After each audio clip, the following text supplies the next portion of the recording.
इन्फ्रास्ट्रक्चरचं क्षेत्र असेल, उद्योगाचं क्षेत्र असेल, सगळ्या क्षेत्रामध्ये एक मोठी भरारी त्या 5 वर्षामध्ये आपण त्या ठिकाणी मारली आणि पुन्हा गेल्या 2.5 वर्षामध्ये राज्याचा उपमुख्यमंत्री म्हणून जी काही संधी मिळाली त्यातही विशेषतः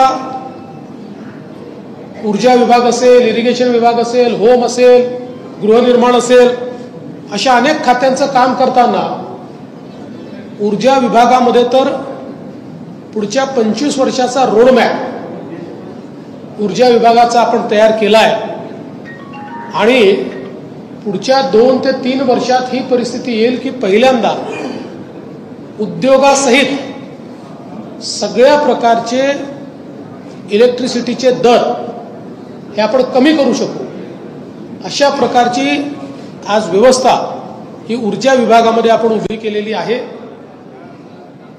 इरिगेशनमध्ये देखील आपल्याला कल्पना आहे की 6 नदीजोड प्रकल्पाची कामं आपण हातामध्ये घेतलेली आहेत। ही 6 नदीजोड प्रकल्पाची कामं महाराष्ट्राचं ट्रान्सफॉर्मेशन करणारी आहेत। म्हणजे एकट्या विदर्भातलं नदीजोड प्रकल्पात 10 लाख एकराला आणि विदर्भातल्या 7 जिल्ह्यांना पूर्णपणे ट्रान्सफॉर्म करू शकेल अशी, ज्याला जनरेशनल म्हणतात, अशा प्रकारचे जे प्रोजेक्ट्स असतात हे जनरेशनल प्रोजेक्ट्स आहेत।